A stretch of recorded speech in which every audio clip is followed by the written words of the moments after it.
up at New Day at Arirang. South Korea is expected to report more than 5,000 new infections of COVID-19 on Monday. Amid continuing spread of the virus, some students in the capital area will resume remote learning beginning today. COVID-19 continues to hold the world's nations in its grip, with Russia seeing at least 1,000 deaths daily and Italy reporting record infections for a single day. And the South Korean government will reveal its economic policy directions for 2022 this morning. This will include the government's revised economic outlook for next year, including GDP growth and employment rates.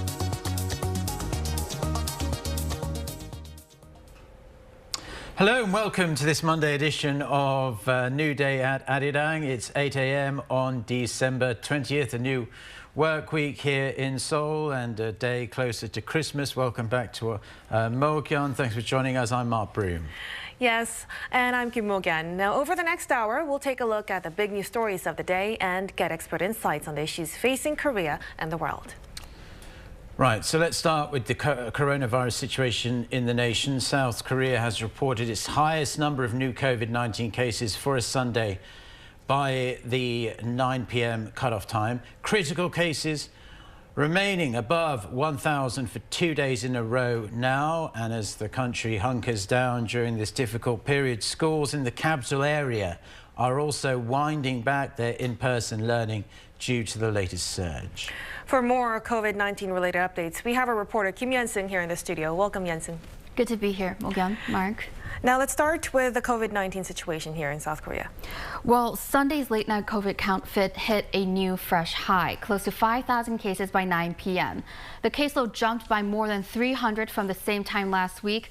So when the total tally rounds up, it's highly likely that this number will reach over 6,000. Ryan, tell us more about the critical caseload, because that's been in quadruple figures now for 2 days in a row, and this has put an enormous strain on the healthcare system.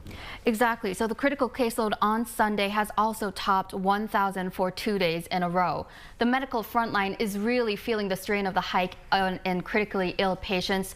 Nationwide, only 2 out of 10 ICU beds are left, and for days straight, more than 1,000 patients had to wait more than a day for beds.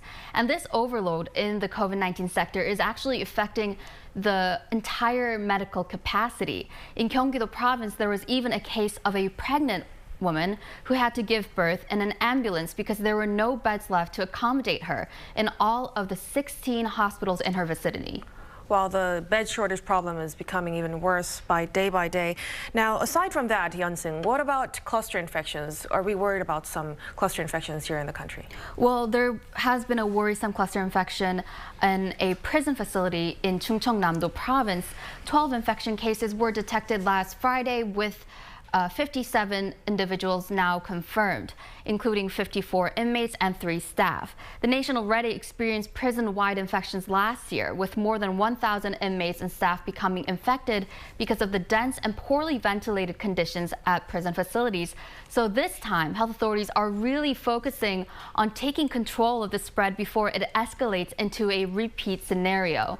Today, they're launching a 4th round of COVID-19 testing in the prison to comb out more infections, if any, and a second stage of nationwide testing for 17,000 prison staff to see if there are any cluster infections to be worried about in any other prisons. Yeah, it's certainly a worry if the prison staff start getting ill with COVID, because they have to be there to make sure the prisoners are not acting up. And in terms of the hotspot is still clearly Seoul in this case, but what about nationwide policies? Are we seeing anything changing for the entire country as a result of this surge? Well, schools in the capital area are reverting back to remote learning. So this comes only 4 weeks after they opened school gates wide to all students. First and second grade elementary schoolers can come into school every day, but there is a 3/4 attendance cap for 3rd to 6th graders. For middle and high schoolers, there will be a 2/3 attendance cap for the entire student body. But outside the capital, each region is going to take their own approach. For example, the cities of Daegu and Gwangju will stick with in-person learning. Now, Yeon-seung, let's talk about Omicron. What do we have? What's the latest? Well, so far, South Korea has confirmed 178 Omicron cases in the nation, as of Sunday. And 4 of these cases turned out to be breakthrough cases among those who had received their booster shots. 2 of the infected had received Johnson & Johnson jabs, while 1 had completed their shots with AstraZeneca and got their Pfizer booster, and the last had all 3 shots of Pfizer's vaccine. All 4 of these cases reported mild symptoms. Although it's been proven that there's still a risk of an Omicron infection for booster shot receivers, experts are still asserting the importance of getting the 3rd shot because it significantly brings down the likelihood of an infection from turning into a serious illness. Right, and how are health authorities here in South Korea going about treating the patients that we know have this Omicron variant? Are there any kind of modifications being made there?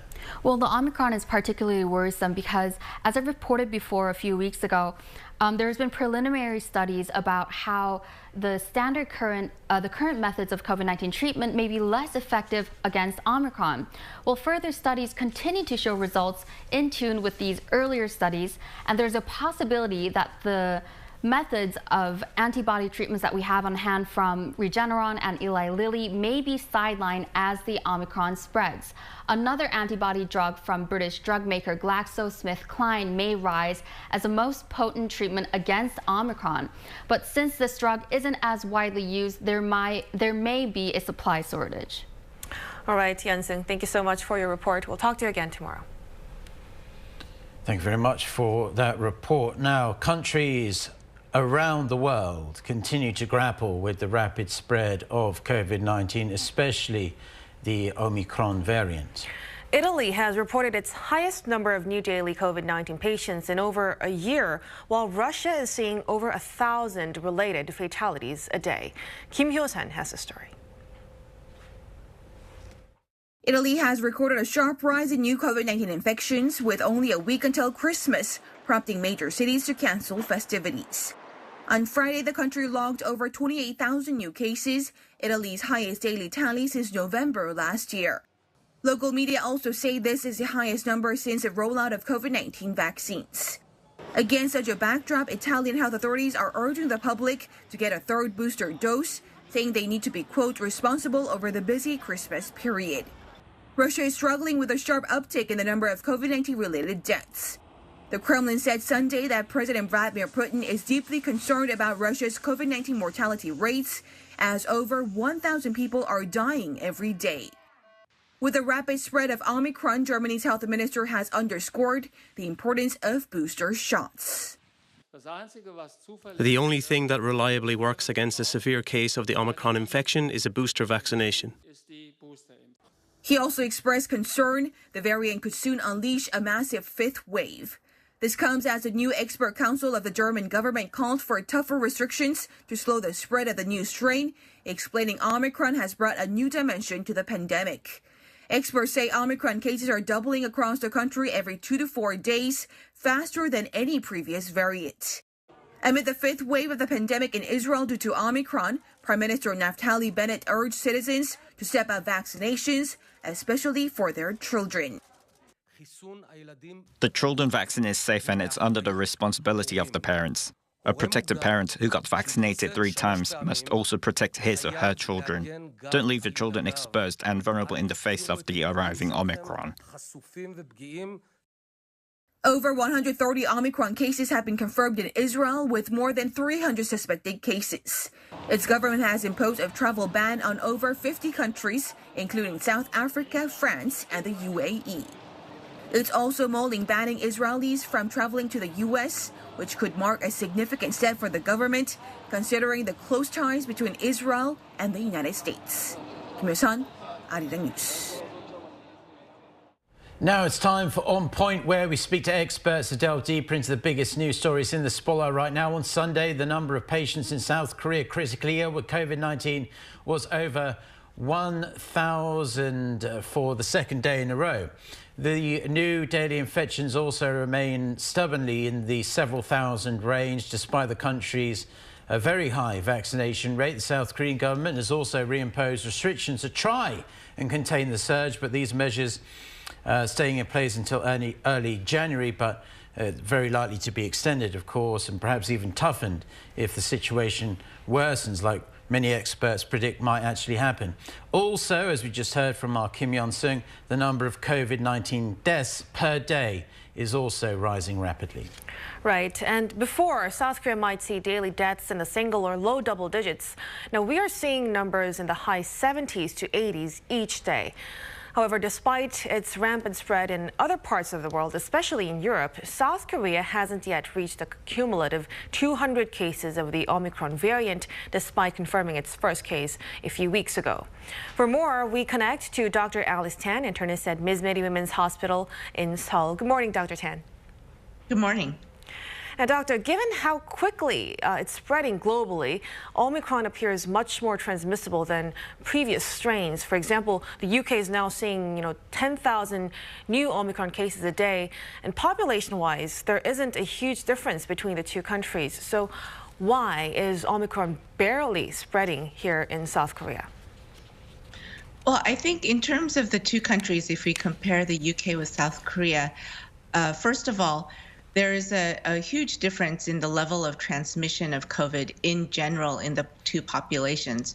On December 18th, according to Our World in Data, the number of average daily new cases in South Korea per million population was 133, whereas in the UK, it was 8 times higher. So their number of daily new cases on average per million population was 1,067. So the amount of COVID transmission going on in general is much different in the two countries.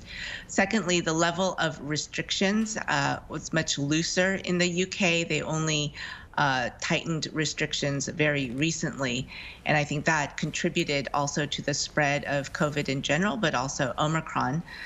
Also, the volume of travel between South Africa and the UK is very different from the volume of travel between South Africa and South Korea.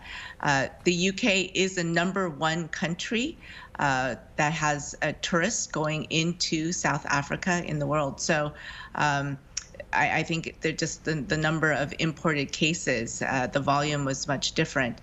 And then lastly, I think that there is a difference in reporting of Omicron cases. In the UK, they are reporting all PCR cases with what is called a S gene target failure as a probable Omicron case, whereas in Korea, we are reporting only genetically confirmed cases and epidemiologically probable cases in our tallies of Omicron cases. So I think in South Korea, there is just less reporting of cases. However, there are probably many more cases that are not diagnosed, that are not being reported in South Korea. Yeah, that seems to be the case with the Omicron variant. Some people reporting absolutely no symptoms at all. They could be walking around spreading it for all we know here in South Korea. And Boris Johnson having a torrid time in the UK due to his government's response to COVID as well, whereas South Korea has done a reasonably good job thus far. But critically ill people, top 1,000 yet again on Sunday. Could you describe the kind of strain this is putting on the healthcare system here? And is it lopsided? And by that, I mean the most severe cases, I assume, are all sent to the country's biggest hospitals. Yes, I would agree with that second statement. And that's only because the tertiary care university hospitals have the largest ICUs and the best ICUs in terms of staff and experience and equipment. And so there is a preponderance of cases being sent to the largest hospitals in Korea for their critical care. In terms of the impact, I think we are seeing the impact of COVID-19 on the medical system, and it's starting to spill over into other conditions as well. Of course, when you have ICUs so full of COVID patients, patients with other medical conditions who need critical care will not be able to access hospitals in a timely manner, and that will negatively impact medical outcomes. We're also seeing shortages, not just of bed space, but of equipment, personnel, blood supplies. And so, some medical personnel have described this as a warlike situation.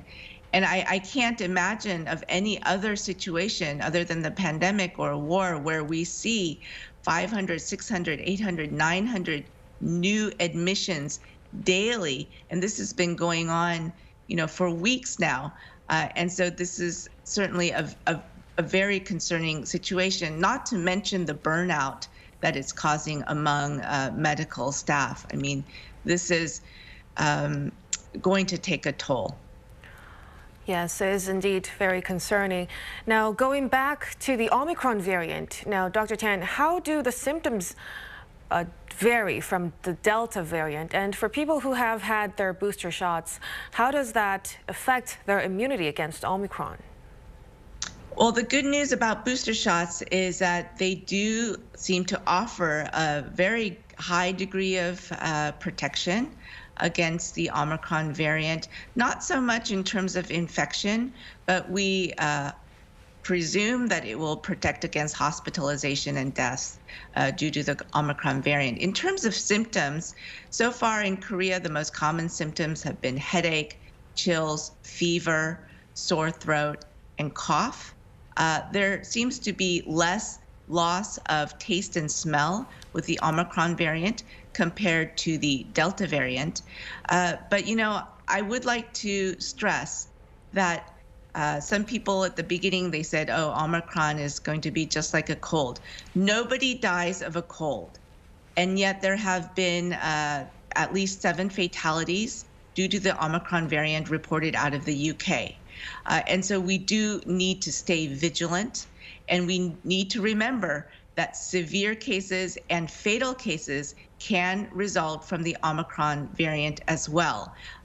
This is not a simply benign condition like a cold. We need to stay careful. Right, and just finally, something been speaking to people around Korea, and they're saying, oh, we're going to have to get this booster shot again, and maybe in 6 months' time we're going to have to get another booster shot, and people are wondering how much longer this is all going to go on for. Personally, how long do you think that people are going to have to keep taking these booster shots every 6 months or so? Is it going to be something that's going to last years and years? And also, if someone decides, look, for whatever reason, maybe they had a bit of a nasty side effect to one of the vaccines and say, I don't want to do this anymore, then what's going to happen to them? Right. So the prediction is that in terms of vaccine supply and vaccinating the entire world against COVID-19, that's not going to happen until 2023 or maybe 2024. So it does look highly likely that most people will require a 4th dose booster against COVID-19. COVID-19 is now an endemic disease. It is not going away. The good news, though, is that we can look forward to oral antiviral medications specifically directed to COVID-19. And one of those medications, molnupiravir, has been shown to dramatically decrease transmission of COVID-19. In other words, decrease viral load, making people much less infectious after just a few days of taking the medication. So I think once we have larger supplies of antiviral oral medications against COVID-19, the dynamic and the impact of this disease on the world will change significantly. In terms of how much longer we need to do, booster shots, there has been a call to develop what's called a universal coronavirus vaccine that is durable in nature.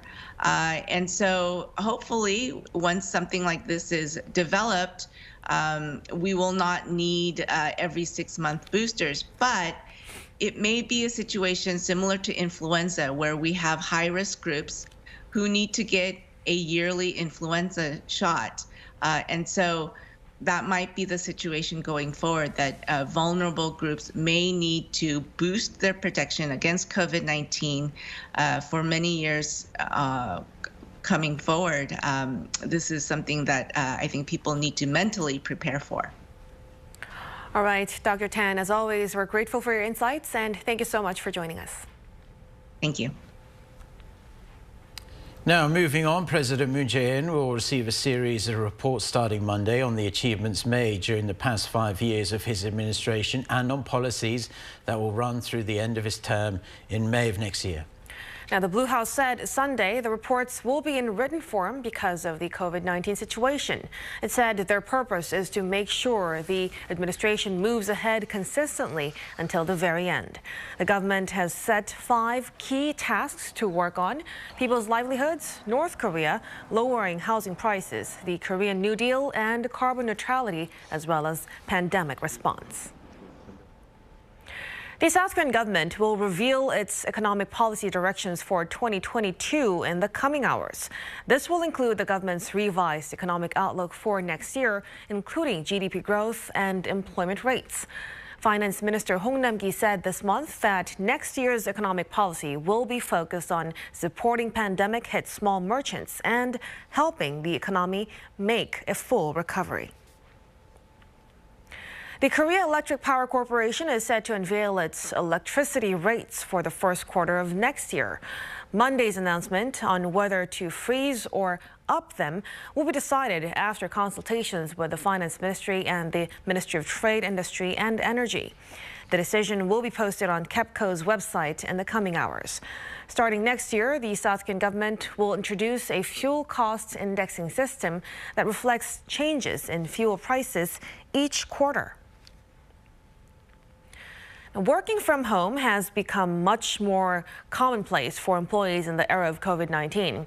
And with productivity not deemed that different, whether a worker is at home or at the office, companies in South Korea are unveiling plans to stick with the system even after the pandemic is over. Kim Bo-kyung reports. It is a weekday morning, but there are few employees working at this company's office. The company that sells sports items in Gangnam-gu district is implementing WFH, the working from home system that started last year. And out of around 130 employees, more than half of them are working from home. Recently, my parents got ill, so I'm working from home twice a week. It is good to be able to take care of my parents myself. According to job market information provider Job Korea's research, 8 out of 10 employees that have experience of the working from home system were happy with it. Saving commute time was the biggest reason for being satisfied, while others pointed to not having public transportation-related stress and being able to manage time more efficiently as other reasons. So how do companies feel about using such a system then? The Ministry of Employment and Labor surveyed 620 companies that have implemented a working from home system this year. When asked whether they will continue the system after the pandemic is over, 3 out of 4 corporates said they will. 48.4% said it will continue, although it will be scaled down, and 26.8% said it will maintain the status quo. More than half of the companies that said yes to the system added that the reason for their decision was due to there being no big difference in productivity compared to employees working at the office. The result until now is very good, so we'll actively use the system. Only 95,000 employees were working home in 2019, but since COVID-19 hit the country, the number went up to more than 500,000 last year and has increased to more than 1.1 million this year. Yet less than half of companies are introducing this system.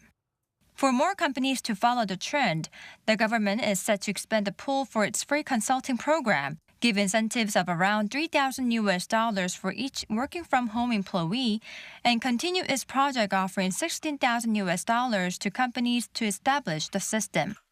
Kim Bo-kyung, Arirang News.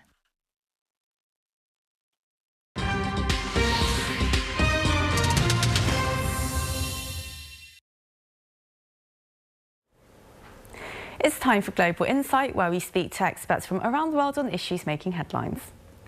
Now, as the end of the year draws near, it's time for countries to start closing the books and review just how their economies have been faring throughout the second year of the COVID-19 pandemic.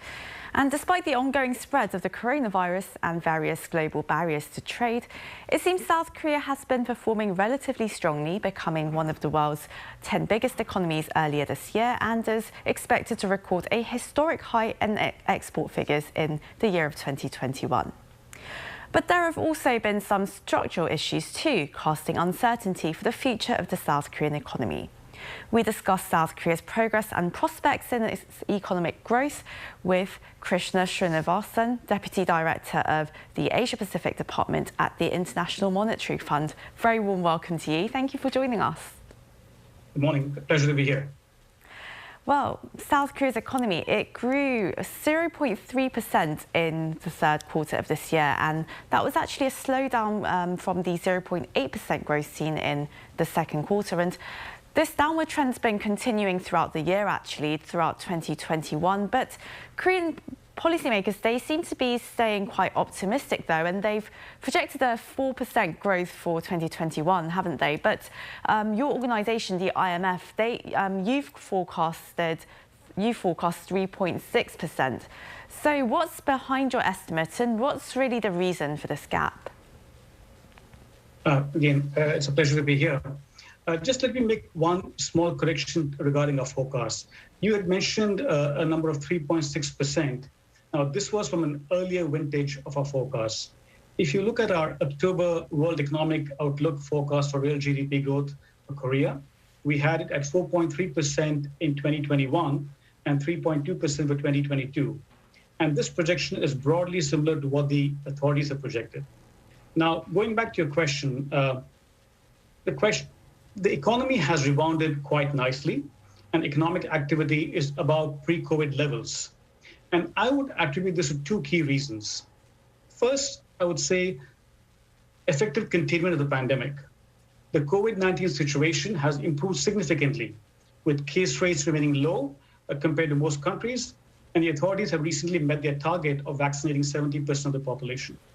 Now, this has facilitated a greater reopening of the economy, allowing, among other things, the country to respond to the sharp uptake in external demand. The second reason, I would say, is macro policies have been proactive and very supportive. This includes a sizable fiscal impulse and very accommodative financial conditions. So what does this mean? So if you take these factors into account, then you see in the early part of the year, Korea's manufacturing exports were lifted by a recovery in external demand. And as a result, private investment also continued to expand robustly, driven by the semiconductor and other tech sectors. In the second quarter, growth benefited from a rebound in consumption, which is also expected to contribute to growth in the fourth quarter, supported by the most recent supplementary budget. Now, you're right, activity did slow in Q3, partly owing to a tightening of social distancing measures and supply bottlenecks affecting auto production and sales. But the underlying momentum is pretty good, and we expect Korea's recovery to be pretty solid. But that said, let me just note that we will be revising our projection based on recent developments, taking into account what happened in Q3 and what happened in Q4. So we hope to put out newer numbers maybe in January. So let me stop there, just to conclude that as we see it, underlying momentum is still pretty good, and we expect growth to be pretty robust in Korea. Right, the exports, they've certainly been quite robust. They did better than expected in the third quarter, but the numbers actually had dropped the quarter before, in quarter two. So being a rather trade-dependent country, how should South Korea then safeguard its economy? Where do you see its potential? So, I mean, let's abstract from quarterly movements in trade data. But if you abstract from that, it would be fair to say that trade continues to be a key driver of growth in Korea, including in the context of a recovery from the pandemic. Now, going forward, I think Korea has great potential to capitalize on the shift towards a greater digitalization of economic activity, given how well-developed high-tech industry is in Korea and a strong digital infrastructure in the country.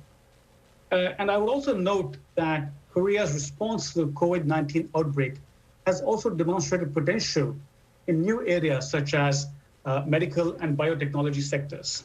And finally, I would say that the rising focus on climate change offers opportunities for the manufacturing sector to expand into areas of green technology. And if you put all this together, and then you look at what the Korean New Deal already envisages, it has measures to help achieve greener growth, for investment in eco-friendly infrastructure, and promoting energy efficiency and renewable energy. So in this context, it will be key to foster private investment in the green economy, including through adequate carbon pricing to provide more robust incentives for the development and use of green technologies. And I would also note that to spur innovation and boost service sector productivity, the authorities could pursue a broader reform agenda to tackle some what I would call as long-standing rigidities in the economy. Now, what would some of those be?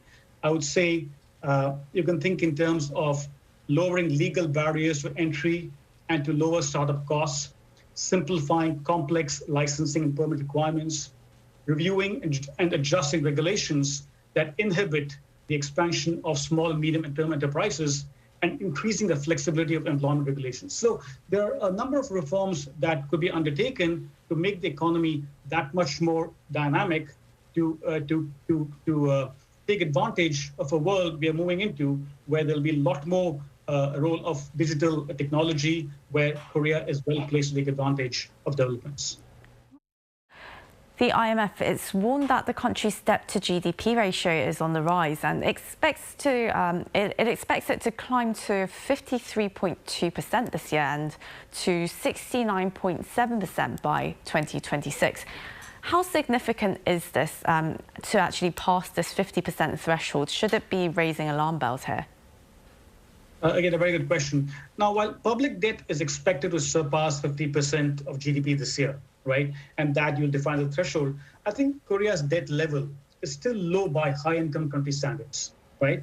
And so it is, in some sense, when you cross 50%, you cross the threshold. But again, if you put it in the context of what's happening in other high-income countries, Korea's debt level is still on the lower side. Now, that being said, as I mentioned previously, in the absence of fiscal adjustments down the road, public debt would be on an upward sloping path. Why is that? Because in addition to what's happening right now, you're going to see a lot of fiscal pressures from population aging. This would further accelerate your debt buildup. Now, in terms of population aging, you'll have to spend more on pensions, you'll have to spend more on health, and so on and so forth. So that spending is there down the pipeline. So to prevent debt from becoming unsustainable eventually, it's important to plan for a fiscal consolidation when the pandemic subsides. So right now, we're still in the midst of the pandemic. You want recovery to be fully entrenched. But then once the recovery is fully entrenched, you want to embark on fiscal consolidation. In this regard, I think the authorities have a plan of anchoring public finances with a rules-based fiscal framework, which is appropriate. One could consider fiscal consolidation, again, as I said, once the recovery is firmly entrenched, with the aim of stabilizing public debt over a well-defined time frame and at a level consistent with the fiscal rule. So I think that's something which you have to think about going forward. But I would say don't rush into fiscal consolidation. Wait for the recovery to be fully entrenched before you address the issue of sustainability down the road. Now, the average birth rate in South Korea dropped to a fresh low of 0.84 last year, 0.84 child per woman, which is actually the world's lowest birth rate. Now, it's expected to decline even further to 0.73 by 2040, and that, of course, casts a very pessimistic outlook for the country's productivity. Now, it doesn't look like the current government has a short or long-term plan to boost these figures. What do you think is needed? What kind of innovation do you think can help overcome this demographic crisis? All right. If I look at a question, there are two parts to your question. The first part about birth rates, and I would say, why are birth rates coming down so sharply? And the question I would ask is it related to the cost of childcare? Is it the cost of how to raise children? I mean, is it because of these costs that people avoid having children, right? So on this part, I would say that you could think in terms of public policies which are aimed at reducing childcare costs, including, say, through public finances supported child and daycare facilities. You could think in terms of greater generosity in maternity and paternity leave. So these are kind of reforms which have been tried in many other countries to address or to alleviate the cost of having children, which would promote, an increase in birth rates and so on. Now, let's take that aside. Now, let's assume that the numbers are what they are, and how do we deal with them? Then I would say that over a period of time, this means that the Korean population is aging. Over the next few years, you'll be thinking in terms of spending pressures for health and pension, right? And these are going to be headwinds for long-term growth. So then you have to think in terms of productivity enhancing measures. Now, one, of course, is you can take measures to address the demographic headwinds by raising labor utilization, increasing participation of women in the labor force, right? Increasing, and some of the reform measures I talked to you in the past could also be aimed at increasing productivity. But increasing labor utilization is a very positive step. I would say that in this context, the human capital pillar added to the Korean New Deal is a welcome step to help adjust to post-COVID structural shifts by preparing workers for the job opportunities of the future and improving labor supply matching with demand to allow workers to shift quickly from stagnating to dynamic professions. Now, these and other training and employment policies should be implemented, to incentivize higher labor market participation and create sustainable private sector opportunities. I think in particular in Korea, I would say that because, fiscal has been managed quite prudently, right? And debt levels compared to the other countries is still very low, you have the fiscal space to address some of these reform measures. So I think what this calls for is long-term fiscal planning to help diffuse these pressures in a gradual and sustainable way. And that's where I think, the rules-based fiscal framework can help address these future spending needs and can also promote the kind of public policy measures I was talking about. And that will all come together to address the issue of how to deal with an aging population, how to deal with low birth rates, and how to increase productivity. So there's a confluence of policies we can think in terms of that.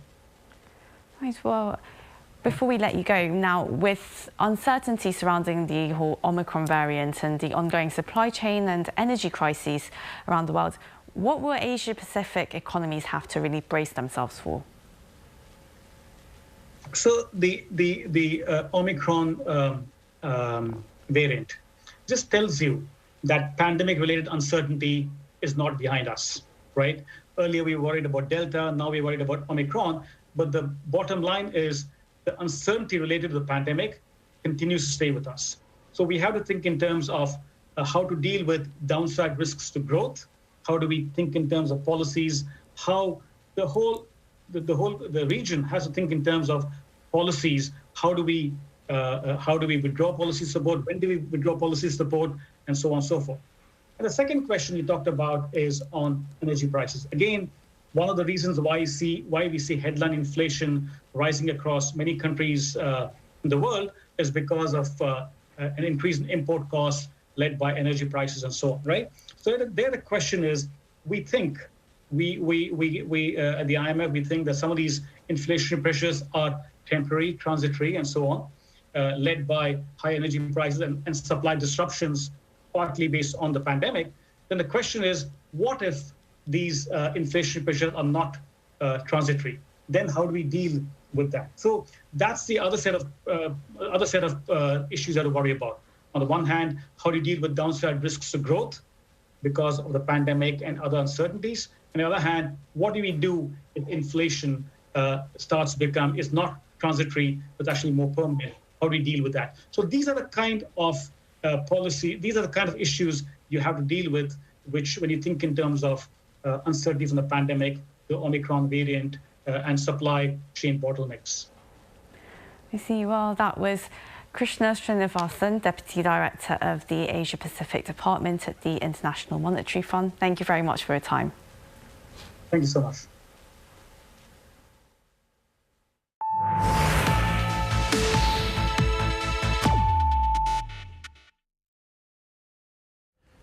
BTS have been nominated for the 2022 Brit Awards as International Group of the Year. The Brit Awards is the most high-profile music awards ceremony in the United Kingdom. BTS are in the running for the award for the second year in a row. The group was first nominated in 2021, becoming the first Korean artist to earn that distinction. BTS competing against 4 other contenders, including ABBA and Silk Sonic. The Brit Awards will be held in London on February 8th. Now, the digital transformation of everyday life, including hobbies and social media, is ubiquitous among young people here in South Korea, but older generations are also in on the act as well. Those who've retired, seen their kids grow up and leave the house, are moving on to new patterns of consumption themselves and new ways of taking part in society online. Chae Min-jung reports. People don't just come to this cafe at Pocheon to get a latte. It's also a place of pilgrimage for fans of trot singer Im Myung-woon. We all got to know each other as members of Im Myung-woon's fan club Hero Generation. We are running this cafe together, and our ages range from those in their 30s to those in their 80s. There's lots of attention on the fan culture of younger generations. But people in their 50s, 60s, and even in their 80s are also extremely passionate when it comes to idolizing celebrities. 보시면 되게 임영웅 아이템이 많은데 하나하나 간단하게 소개 좀 부탁드릴 수 있어요? I got this handmade hairband from one of the other fans. I carry around this booklet everywhere I go, just in case I meet him and have the chance to get an autograph. I also have around 4 or 5 phone cases. Since older fans are also more economically stable, many are involved in charity to not only support their singer, but also to help those in need.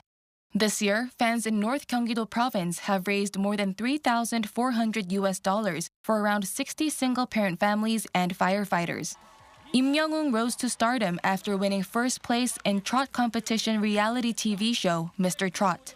His music video for My Starry Love was the most watched YouTube music video in South Korea from January to November this year, even more popular than any video by K-pop stars BTS. Many became fans of Im Myung-woon because his songs were able to soothe the hearts of adults whose children had left the nest. I raised my grandchild for 13 years and now she's grown and independent. It really made me and my husband feel empty-nested and sad. And when you get to my age, you'll know that we aren't too close with our husbands. So I felt very lonely at times. Then I came across Im Myung-woon on TV one day and it really hit me. His songs really touched my heart and I broke into tears. I've never seen my mom even talking about a celebrity. She never liked anyone, but just suddenly she fell in love. Our house is decorated with Im Myung-woon merchandise, and we only order chicken and pizza that's advertised by him. Im says she starts her day by listening to Im Myung-woon songs through YouTube. People in their 50s and older are now more able to use mobile services, although not to the extent of teenage fans. They are getting more used to digitalization thanks to fan culture. While some elderly people find it difficult to keep up with the digital way of living, there are many seniors who are so accustomed to it that they've even taken up second jobs as YouTubers. People usually think of YouTubers as being pretty young, but more and more seniors are finding ways to share their wisdom and life experience through online platforms. This is Kang Cheol-jin, a 69-year-old senior YouTuber. Kang has started his own YouTube channel to share his know-how on how to do proper exercises for those in a similar age bracket. Ever since I was young, I've always wanted to become a teacher, and I have worked hard and accomplished that. Now I'm living my second life as a YouTuber. Kang has put a lot of effort into learning the techniques of becoming a successful YouTuber, and now he's able to do everything alone from scratch. This couple in their 60s also does everything from filming and editing to communicating with fans on their own YouTube travel channel. We thought about what we could do after retiring. I asked my wife if we could live in the countryside, but she said no. So we decided to buy a camper van and travel around until we find a good place to settle. So we made our own channel to show viewers what people could do after retiring. Like this couple, many seniors say the greatest perk of becoming a YouTuber is feeling the sense of accomplishment after completing each clip. There are also others who go beyond this and spend the time doing what they like while helping others at the same time. A group of 5 retired men meet regularly to live stream products for neighborhood businesses.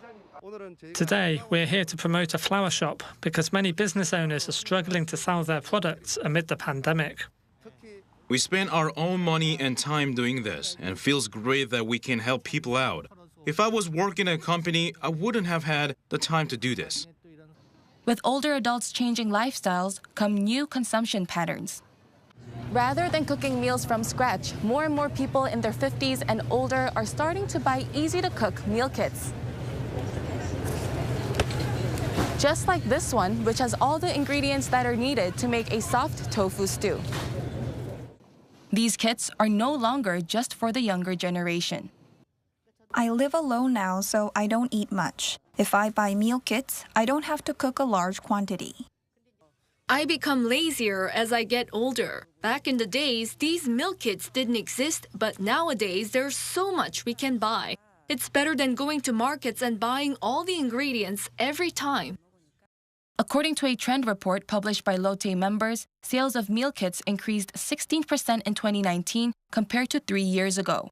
Studies also show that the proportion of consumers in their 50s and 60s will overtake those in their 30s and 40s in 2021.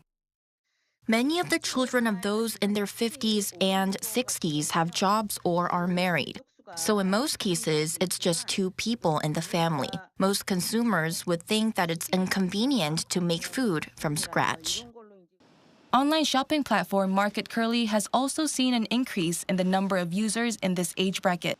From January to November this year, the proportion of new users in their 50s and 60s increased from 20% to 26% on year.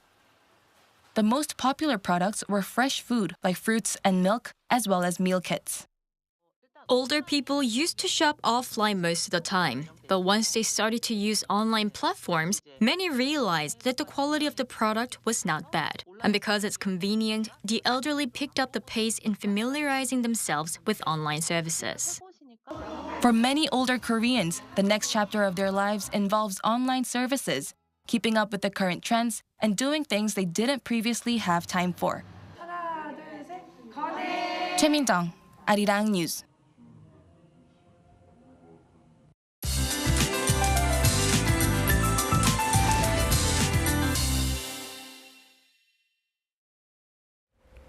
Good morning. The cold snap eases, and this afternoon highs will be nearly 6 degrees higher than seasonal norms here in the capital, and we can expect warmer than average temperatures for the first half of the week. But it could be a suffocating start to the week with high levels of toxic dust in many western areas, as well as Daegu and Gyeongsang-Bukdo province. So please have a face mask that can filter flying dust today.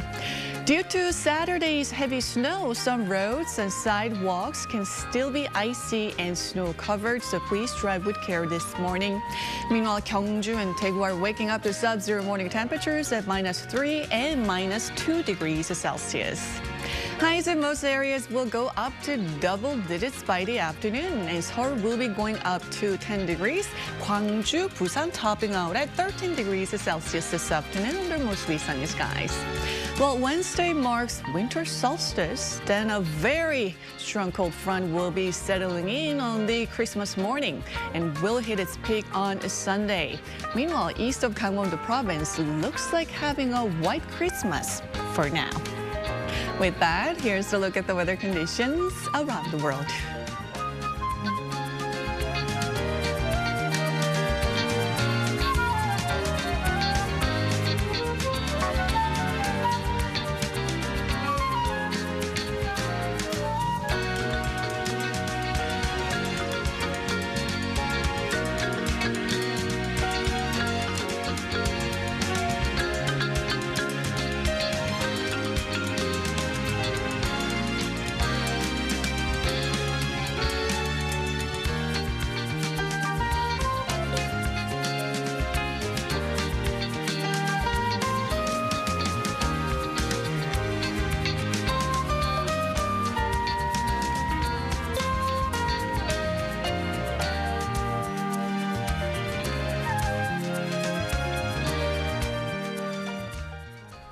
And that's all we have for now. We'll be back at 8 a.m. Korea time on Tuesday for our next edition of New Day at Arirang.